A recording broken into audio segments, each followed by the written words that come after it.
Good morning, all of you. I welcome you again to our daily editorial analysis. I am Nikita. We've been doing this for a while now, these editorial analysis sessions, right? So let's begin our session for today. Okay, so far we have discussed articles from various sources, right? The Guardian, the NYT, some literary reviews from literary magazines, right? Then we've talked about, of course, Eon is there, various e-magazines as well we have covered. Okay, so let's see where I have picked up an article from for you today, right? So before this, the agenda for today, what is it that we seek to derive out of this article? Okay, so today I have picked up something from the genre of business, right? So our aim is to read and understand an excerpt from the business world, right? And after that, we look at some questions based on critical reasoning, a couple of questions on critical reasoning, right? So I'll tell you why I have chosen this. So yesterday, when I was taking the series tackling esoteric passages, we were talking about passages from CAT 2019. Okay, and one of you said that instead of an RC passage, this seems more like critical reasoning. So today I want to show you that yes, questions on the pattern of critical reasoning, they do appear as part of your RC passages. So this is nothing shocking, nothing new. Okay, so that's why I chose some questions on critical reasoning today. Right. Now this is your schedule. Note it down, your YouTube schedule. Good morning, Saswat, Aman, Lipin. Right. So note down your schedule 10 a.m. to 10 p.m. And yes, do subscribe to the channel so that you can get notifications for these classes. Right? Press the bell icon for that. Okay, this is the series that I've been talking to you about. We have already completed 2 sessions of this series. Today we have the third session where we'll talk about how to tackle esoteric passages that appear in ZAT. Okay, some niche technical passages that appear in ZAT. So we've talked about CAT in the previous 2 classes about the strategy, about the preparation. Okay, so I'll see you at 3:30 today only on the Gradeup app. This won't stream on YouTube. Okay, all right. Then we have these special sessions around MAHCET based on MAHCET. So on 17th at 3 p.m. I will see you along with Urvika, and we have this series launched for you, part 1, part 2. So the part 1 will happen on 17th. So there we'll talk about MAHCET 2021 particularly, its pattern, how to tackle it, how to prepare for various sections, etc. Right? And at 9 p.m. on the very same day, you will see Shaunak. Shaunak scored a 99.99 percentile in MHCT. So he'll talk about his journey from there to JPIMS. Okay, so in case you're targeting these exams, do attend these sessions. Of course, you know this by now, you know the drill. You have to like the session in case you like the session. Okay, comment in the comment, give me your suggestions. I read the comments and therefore I incorporate your suggestions, right? Share it with your friends who are preparing for various management entrance exams or otherwise who would just like to read and understand some excerpts from the newspapers, from e-magazines. And if you want to receive more such content, more such classes, and you don't want to miss out on them, then do subscribe to our channel, right? Okay, so before we proceed, every day I first catch hold of you about the last homework, right? So batao mujhe, have you started with this article? Stock picking for humanity? We took it from Eon and discussed it. So on Friday, I told you that we'll be discussing its main idea and I want answers from you. Okay, Friday is tomorrow, right? So I want answers from you about its main idea. I won't give answers and I won't proceed until you answer. Okay, I've been giving you homework. I don't know whether you've been doing it or not. Just 1 or 2 students every time say that they have been. Right. Also, yes, figures of speech. So we discussed some figures of speech yesterday, and I told you that they appear in exams like IFT, SNAP, ISNET, sometimes even MyCat in case you're targeting it, and on and off in NMAT. So basically, in your non-CAT exams, one or two questions on these do appear, and they may increase, who knows, right? So you should at least be aware about some basic figures of speech. Okay, and the basic does not mean simile and metaphor that everyone is aware of. So that is why I asked you that one option that you have is that you can attend a session that is still available, I think, on the Gradeup app, a session that I took on less known figures of speech. In case you don't want to attend a whole session, okay, then the book Wren and Martin that has a chapter on figures of speech. We discussed this yesterday as well. So again, it does not cover all figures of speech. There are a lot of figures of speech. Okay, so it just covers some major ones for you. So you can read this, whichever way suits you. Okay, now we'll be starting with our article for today. So simile, metaphor, alliteration, hyperbole. Good. So I think simile, metaphor, alliteration, this we have read in our junior classes. What is hyperbole? Hyperbole.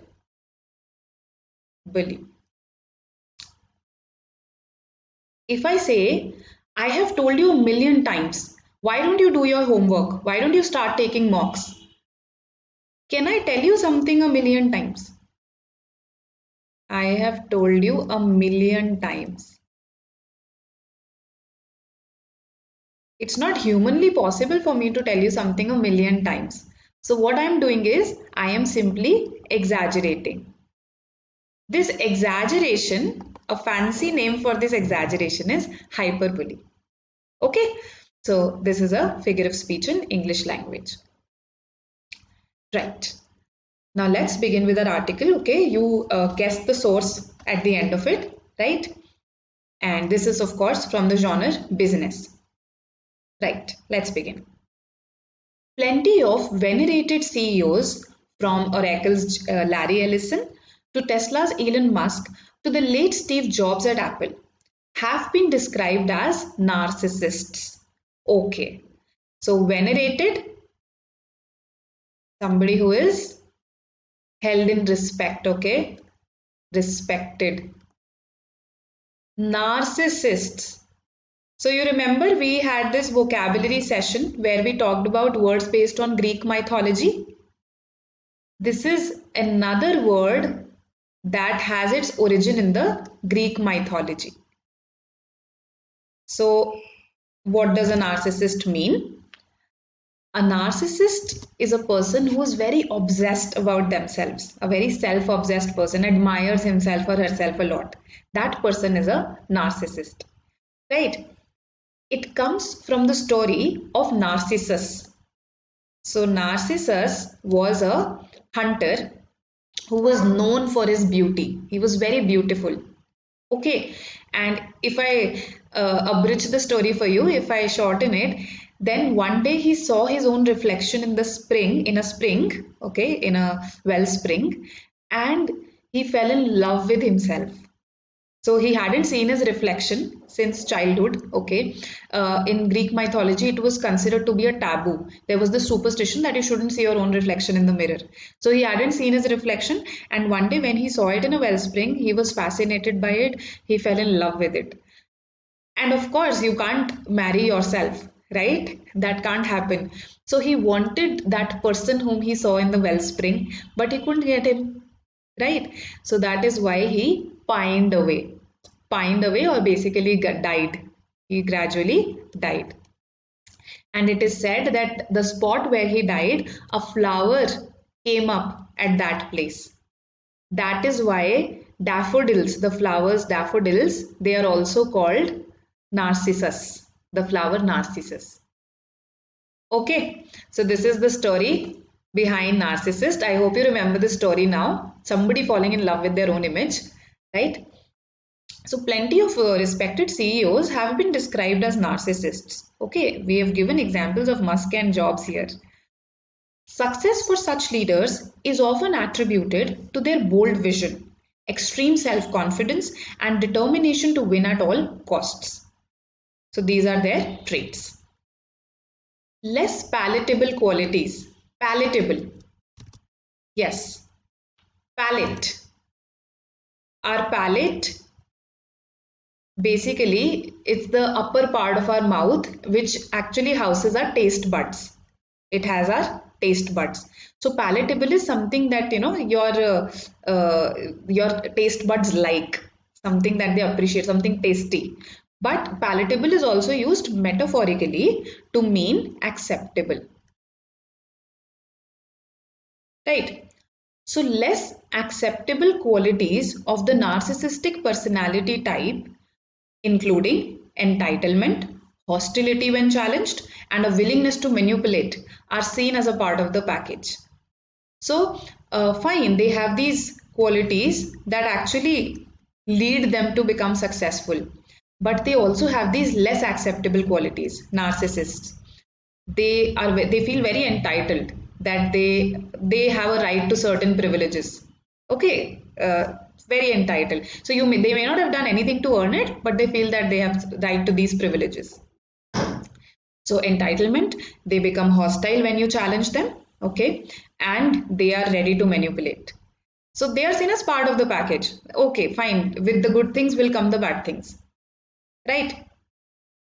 But just hailing the 10% successful narcissistic leaders while ignoring the harm that a majority of them can cause is perilous, is dangerous, argues Charles A. O'Reilly, 3, the Frank E. Buck Professor of Management at Stanford Graduate School of Business.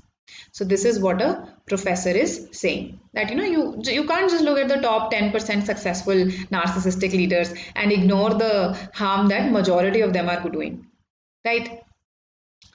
So in a new paper, now this study is going to be very significant for us for our questions. In fact, let's do one thing. Let's see the questions first today. Okay, so there are two questions here. First says, which of the following, if true, would cast the most doubt on the results of the study cited in the passage? So what kind of a question is this? You're plain old. You have to weaken the results of the study. You have to say something that attacks, casts doubt on the results of the study. That's it. So that means reading the study carefully is very important. And second question says, assuming that the study cited in the passage is sound, it's a logically sound study, okay, it's a well carried out, logically sound study, the results are accurate, then what can actually be concluded from it, what can be inferred from it? So these are our two questions. That means the study is important.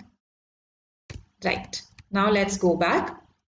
Okay, one poem is also about daffodils. Yes, daffodils. We read it in school. Right.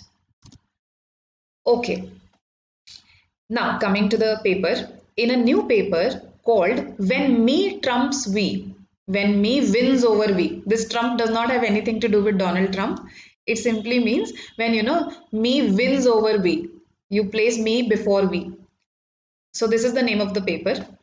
O'Reilly and two researchers from the University of California, Berkeley, Haas School of Business, Jennifer Chapman and Bernadette Doerr, examine the kind of company culture that narcissists inspire. So in this study, basically this is what they are doing.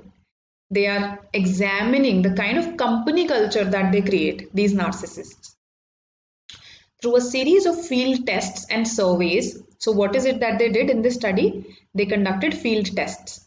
They went for surveys of people.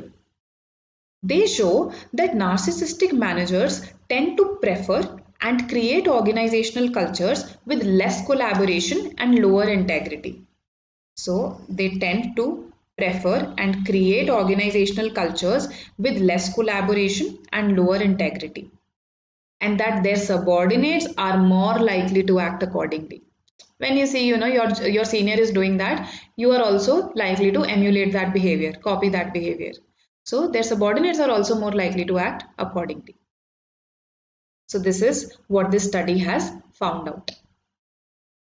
Okay, now let's go into the details. Right. How to improve grammar and vocab. I'll address this. Okay, let's complete this article first. If you deal with a narcissist, it can be unpleasant. They can lie, cheat, steal. So narcissists can do that. If you're married to one, it can be damaging. But fundamentally, individuals can choose to walk away. See, in a marriage, you can choose to walk away, right? That's what O'Reilly says. When narcissists assume positions of power, however, when they assume positions of power, their effects become hugely magnified. Because now they hold a powerful position over you, so now their effects become hugely increased. O'Reilly and his colleagues studied the sort of corporate culture narcissists are likely to cultivate through a series of surveys over 700 adults through Amazon's Mechanical Turk. So this is a platform, Amazon's platform, where a lot of freelancers, a lot of employees, that you can engage on a contractual basis are present, and you can engage their services for things that computers can't do yet, right? That's the whole idea. So they went to this platform, Amazon's Mechanical Turk, and they surveyed over 700 adults there. In each case, they assessed participants' level of narcissism. So how did they assess the participants' level of narcissism? By asking them to rate themselves on associated traits like arrogance, self-centeredness, and a lack of empathy. So they asked participants that you rate yourself on these characteristics. And leadership style also. So associated traits and what was your leadership style. Okay. The researchers found that people who were more narcissistic were significantly less likely to value integrity and collaboration. So we had mentioned this in brief earlier as well, in the previous paragraph as well, but now we are detailing it. For example, how did they find this out? That they were less likely to value integrity and collaboration. For example, they were less prone to agree with statements such as, I treat people with care and respect. They were less prone to agree with this. I practice what I preach. Less prone to agree with this. And it is important to maintain harmony in the team. Again, less prone to agree with this. Okay, so that's why they found this out. That's how they found this out. All right. Is the screen clearly visible to everybody? The slideshow?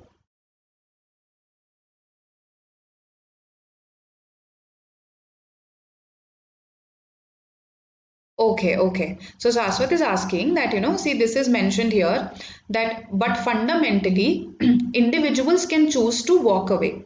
So basically, what this is saying is that if you deal with a narcissist on a personal level, let's say somebody in your life is narcissist, they lie, cheat, steal, okay, or let's say you are married to one, then on a personal level you can always choose to walk away. But what do you do in an organization where this narcissist has position of power over you, where he or she is your senior, let's say? What do you do then? Their effects actually become hugely magnified then, because you can't simply choose to walk away there. That is what is indicated. That's how they are related. Okay, right. So Aman is saying, Acha, the video quality has a problem. Is it? Uh, the video team, I think, is addressing this as they hear me, right?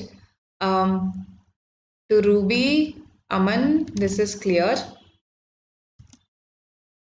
Okay, so in case the video quality today is not clear, I'll get it addressed, okay, after the session today. Right now, just listen to me, focus on listening to me rather than looking at the slides, and I'll speak whatever I write, okay?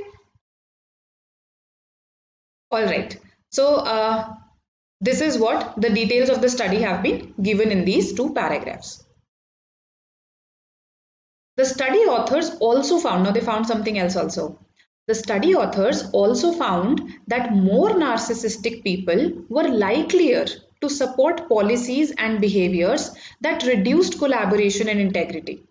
That these more narcissistic people were likelier to support policies. Okay, they would probably not just do it at a personal level, they'll make a policy change. They are more likely to support policies and behaviors that reduce collaboration and integrity, such as being willing to look the other way on violations of company policy. Okay, this is an example. Or promote people who are less ethical. So they are likelier to support such policies. Finally, they concluded that people hypothetically working for a more narcissistic CEO would make recommendations that reflected less collaboration and integrity. So remember, this also we had read in brief in our second paragraph, that their subordinates are also likelier to act accordingly.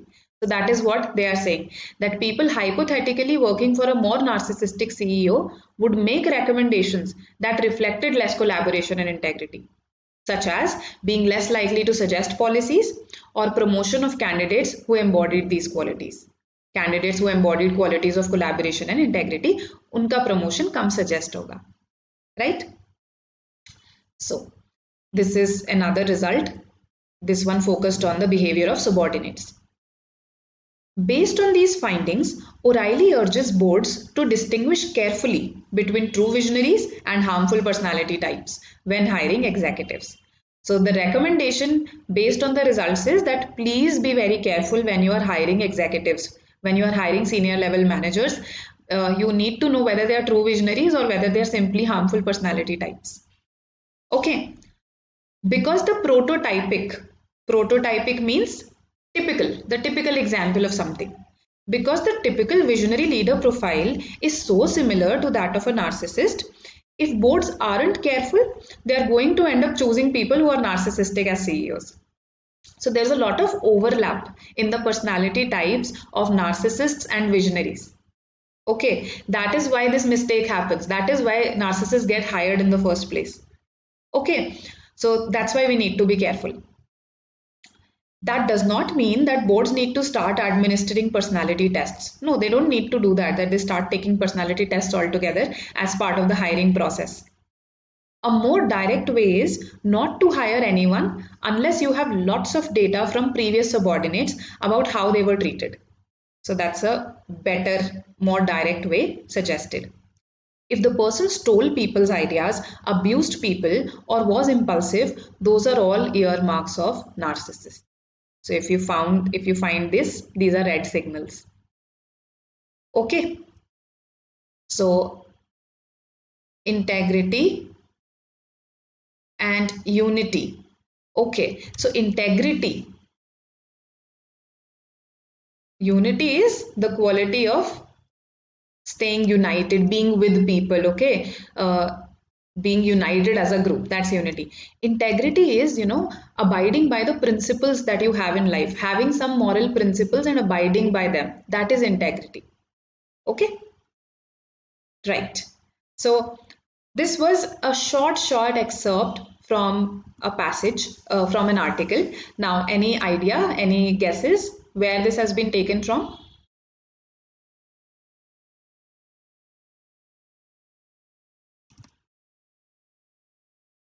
Right, talks about CEOs. Okay, it's a study that has been carried out regarding this. So some business magazine, that could be the source. So it has actually been taken from Forbes magazine. Now, this is not a very difficult read, as you also must have realized. But when we mention studies in an article, when we explore the methodology of the studies, when we give certain results, make some recommendations based on it, then it becomes a very fertile ground for inference and critical reasoning questions. That is why I picked up this article. Okay, so now what we are going to do, we are going to first talk about the likely tone of this article. Very easy to actually spot. So you tell me, okay, let's trace it and you tell me the tone of this article. Okay, waiting for your responses.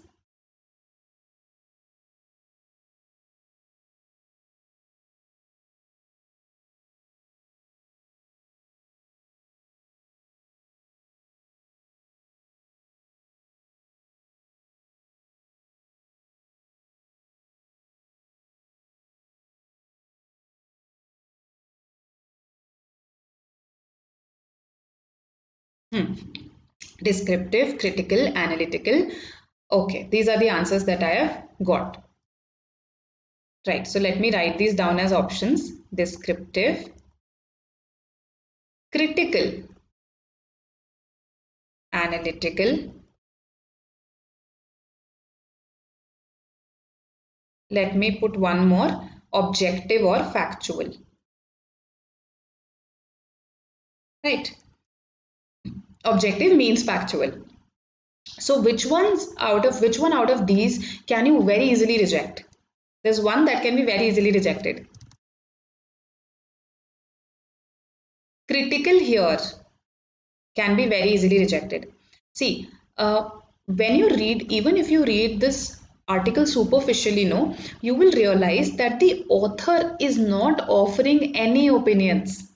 The author is simply describing a study, is simply talking about a study with you, right? So the author is not stating any negative of anything. The author is simply talking about a study and the details of the study and is quoting the authors of the study in the process.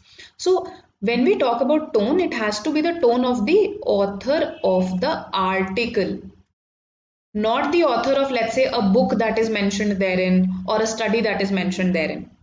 Always be clear about this. So B can be easily rejected because the tone is not negative. So the broadest thing that we can first find out when we have to attempt a tone question is whether the tone is positive, negative or neutral. Right? So it's not negative. We can definitely see that it is definitely neutral. Right? So now tell me, descriptive, analytical versus, or objective. Okay, D is not correct. Aniket says that. Okay. So, how did you reject objective or factual?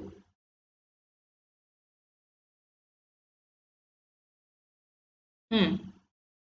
Objective or factual?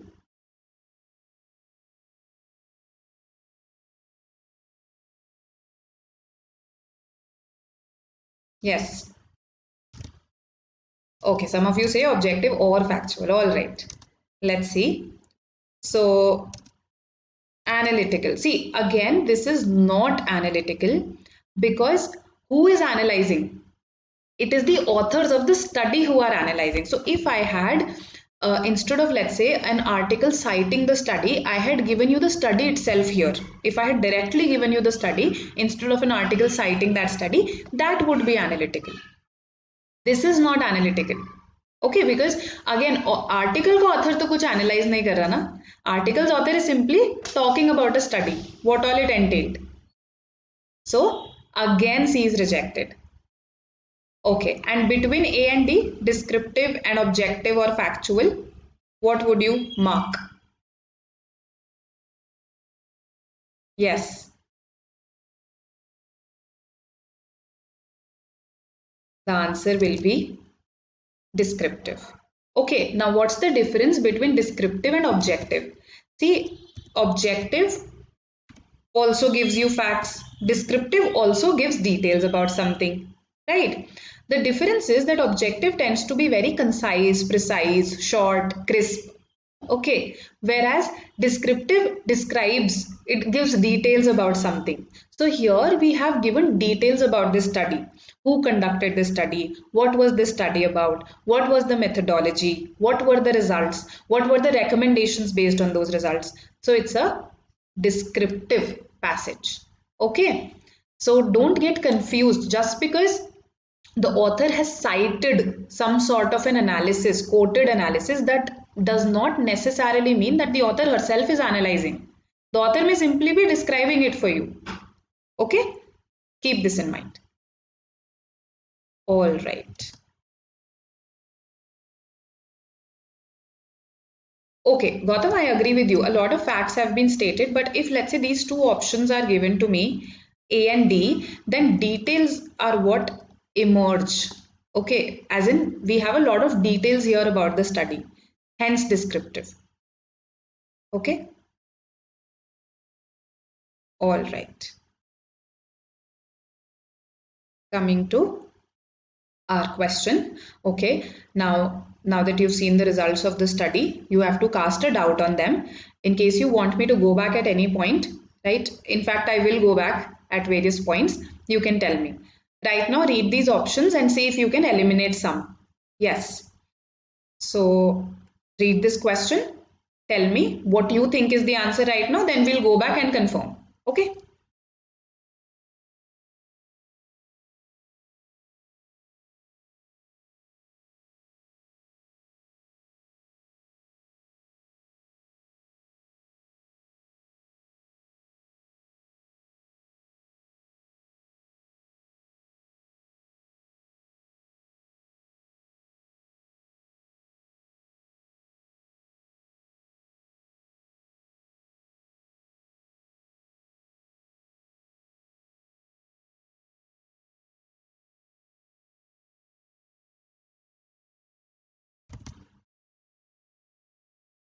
Waiting for your responses.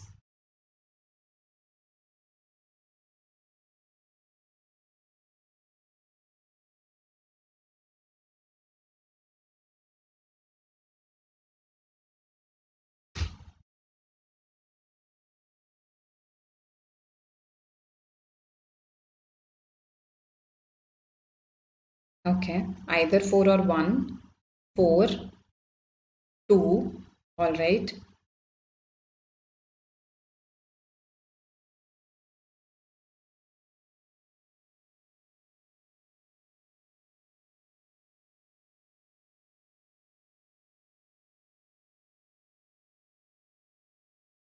Others, just 4 responses, 1, 4, all right. Okay, now serious.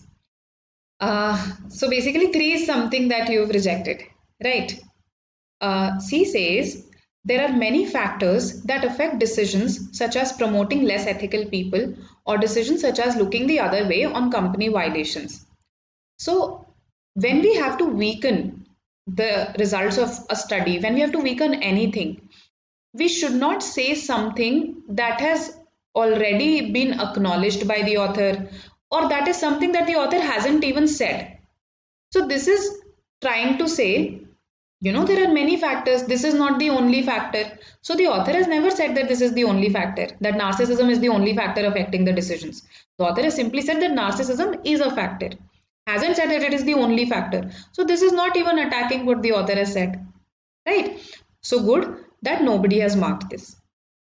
Now, second says, not everyone working for a narcissistic CEO will be concerned with acting in line with what such a CEO supports and likes. Is the author saying that everyone working for a narcissistic CEO does that? No, the author is simply saying that subordinates working for them are likelier to do this, likelier. And there also, the author never says all subordinates. So then how does it attack what has been said?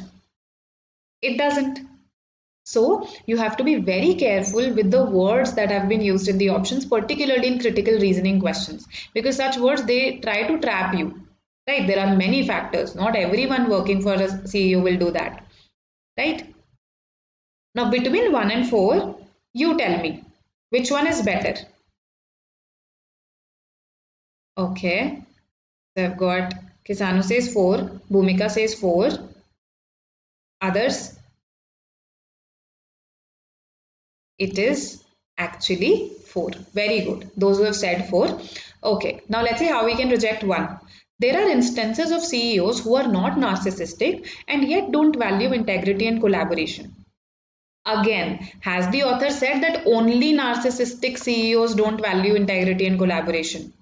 No, the author has never said this. There can be a lot of other types of CEOs also who don't value integrity and collaboration.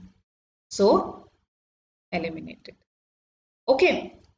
Now, many people view themselves in an overcritical light when asked to assess themselves regarding negative personality traits. How does this cast doubt on the results of the study? Let's go back. So, what was done in the study was that participants were asked to rate themselves. They were asked to self-rating tha. They were asked to rate themselves on traits like arrogance, self-centeredness, and a lack of empathy. So now that option is saying that many people tend to be overly critical. So they might not be so arrogant, so self-centered, but they might rate themselves as such. And thus the result that came out would be a biased result. It would not be an accurate result.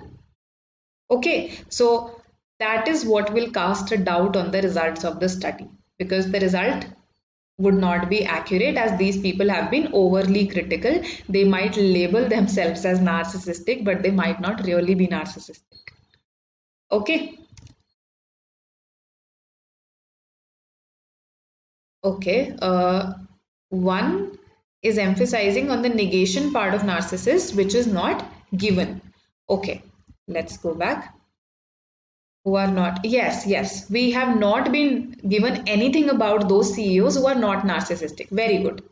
Okay, so that's why this is not the answer. Our answer is option 4. I hope this is clear to you.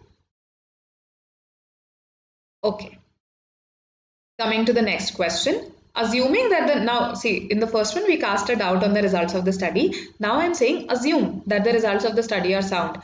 Now what can you conclude from it if they are sound? Yes.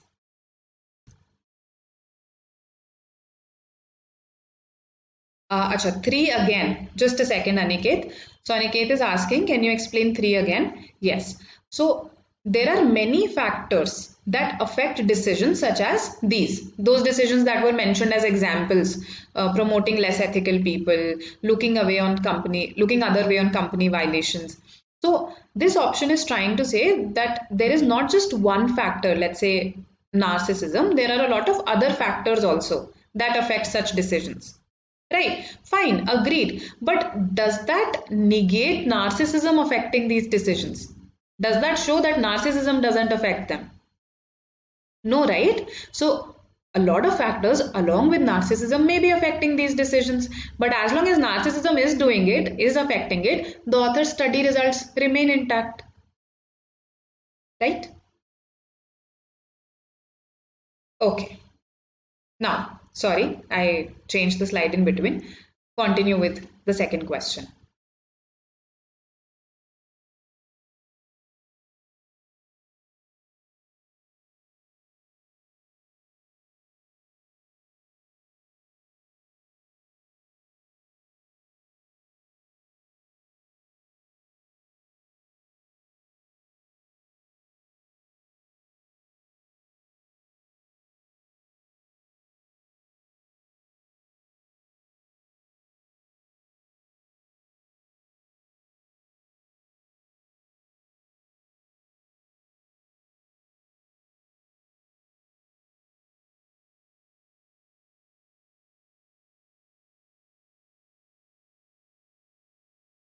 Looking in the chat box.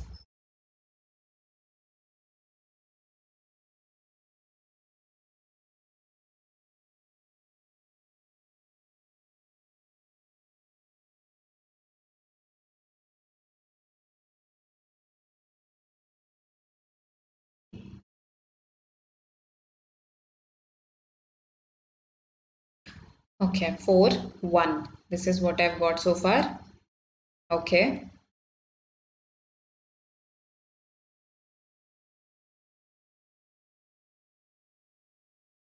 Okay. 1.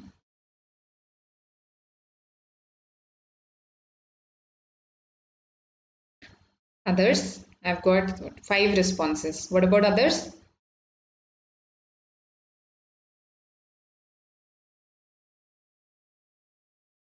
All right, let's start looking. So if I go back to the study, so the researchers found, okay, this was the very first time the results were given to us. The researchers found that people who were more narcissistic were significantly less likely to value integrity and collaboration. So if there are the people who are more narcissistic, they are significantly less likely to value integrity and collaboration. right? So does that mean, from this, can I conclude from this sentence that because they are narcissistic, that is why they are valuing integrity and collaboration less? Can this be definitely concluded that this is the cause and this is the effect?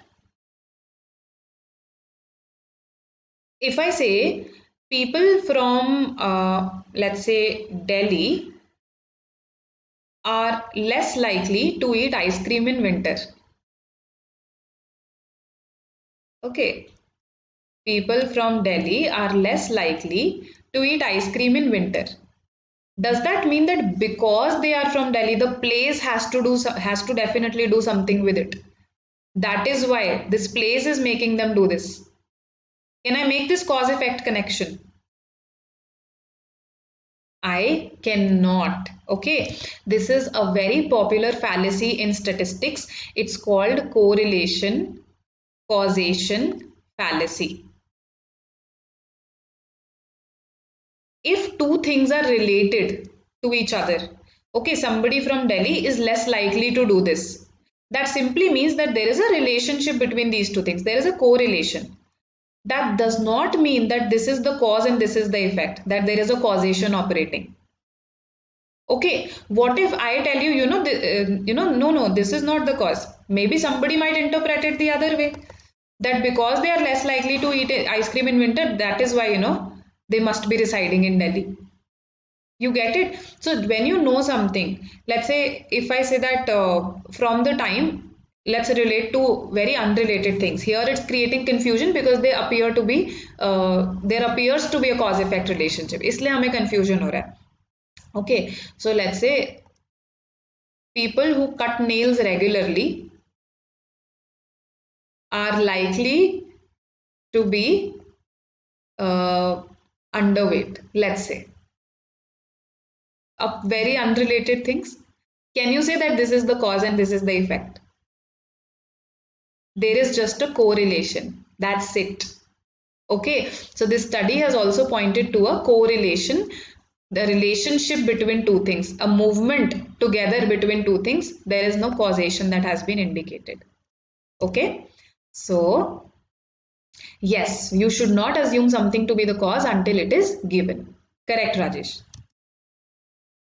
So this will make us reject a lot of options here now.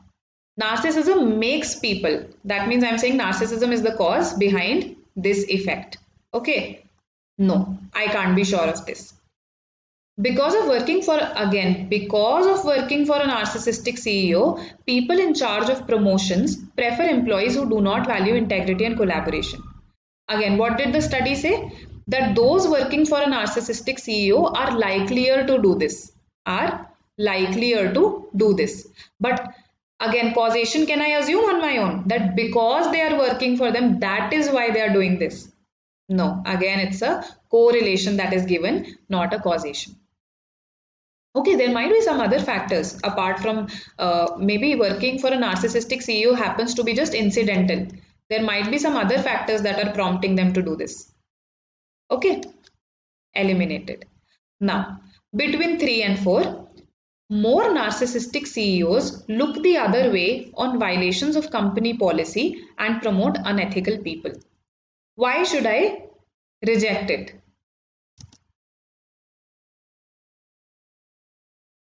Extreme option. Okay, see what has been stated in the study, that they are, sorry, here, being willing, okay, being willing to look the other way on violations of company policy or promote people who are less ethical. Being willing to do something versus actually doing it, look the other way. Okay, it distorts it and makes something given in the paragraph extreme. They need not, it's not a definite thing, right? They are willing to do this. Okay, so extreme option. Our answer is 4. People's level of narcissism bears a correlation to their leadership style. This is what has been the essence of this study. Okay, and this is something that is definitely true. In inference questions, we are on the hunt for such options that are definitely true based on what we have read.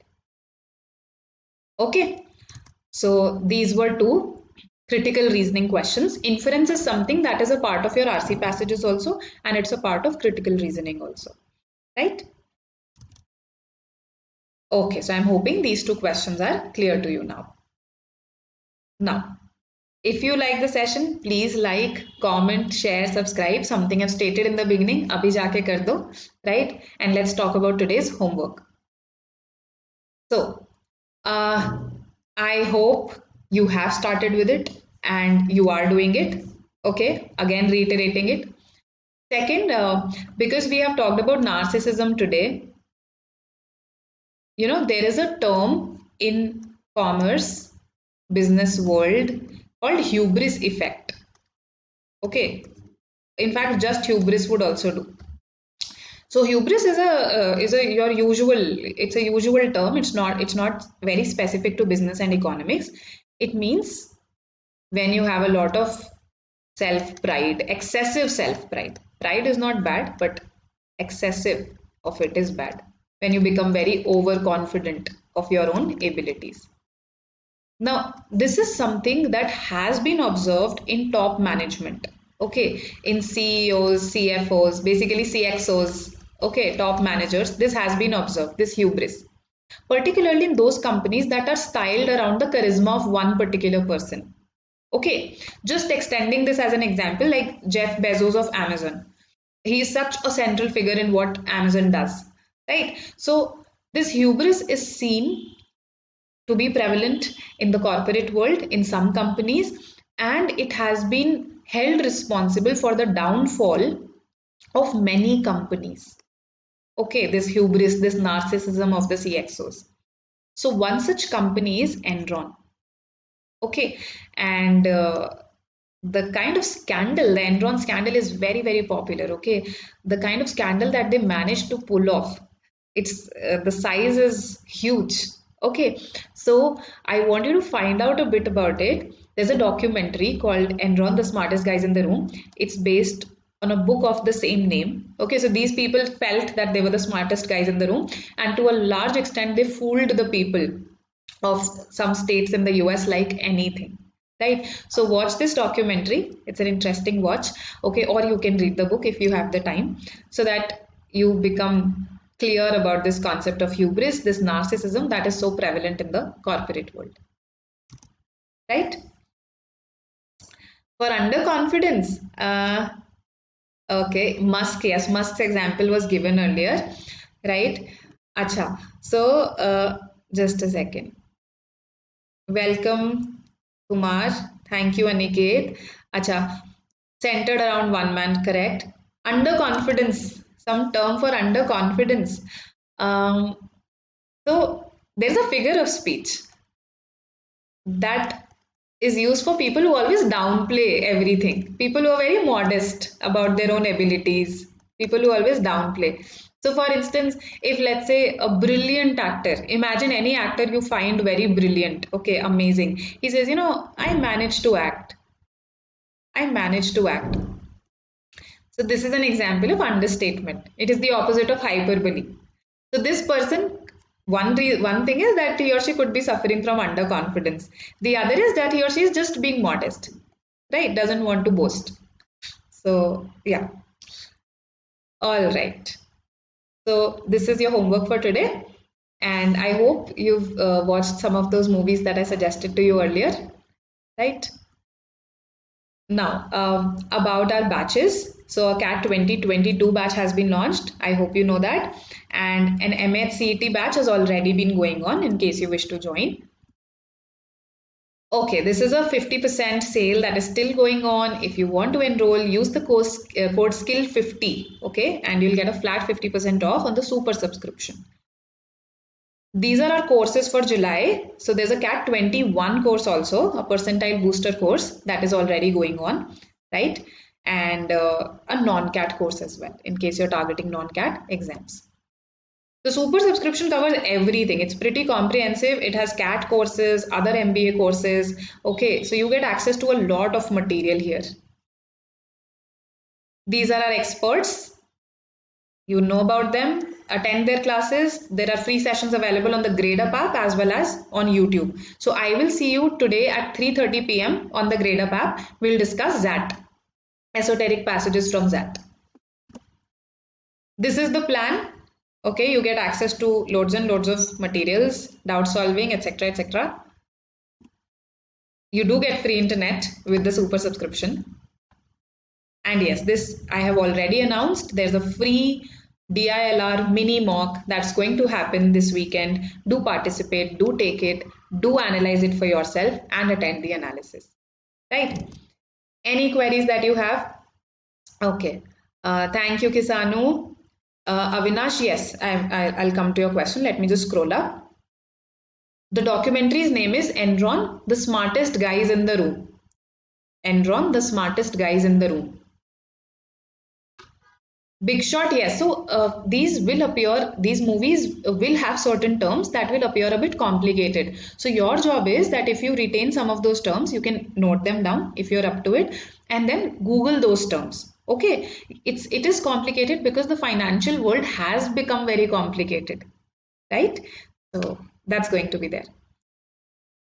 Okay, Avinash ka question tha vocabulary and grammar. See, again, there's no quick fix solution that I can provide for improving vocabulary and grammar. Okay, it's a gradual process. Avinash, could you copy your query and paste it again? So, for grammar, you have to first understand the concepts. I agree that your exams ask the application itself. They'll not ask you rules. Kaun sa rule apply hoga. But unless you understand the concepts, how will you apply them? So, attending classes regularly that talk about the concepts of grammar and then applying them to various study material that you have, to various exercises that you have, that will help. Okay, for vocabulary, again, you have to learn some words every day. I think if I have not suggested this book, I would suggest it now, Word Power Made Easy by Norman Louis. Very, very popular, but I find that very few students actually end up doing it. So for vocabulary, again, I can't give you a quick fix. So when students come to me, let's say 1 week, 1 month before the exam and ask me about vocabulary, I have no solution but to tell them, okay, theek hai, past your papers dekh lo, right? Look at some of the high frequency words. But that's not going to guarantee success. You have to be consistent with vocabulary and grammar. There is no shortcut, unfortunately. Okay, I hope that addresses your query, Avinash. Right. So this is it from my end for today. And yes, do follow us on Telegram particularly because this is where I send the full article of whatever we discuss, right? If you're active on social media, then yes, of course, Insta, Facebook, do follow us there, right? And don't forget to subscribe to the channel. So I'll see you next time. Bye. Welcome. Ruby is asking if I take classes every day. Yes, so the editorial session happens from Tuesday. Let me just write it down. From Tuesday to Saturday. That's when the editorial session happens. Plus, I keep on running various series on the Gradeup app. So I'll keep you informed of those series here, right? Today we have a session at 3:30 p.m. and same for tomorrow. Tomorrow again we have a session. So yes, I do take regular classes. Okay. All right. Welcome. Bye.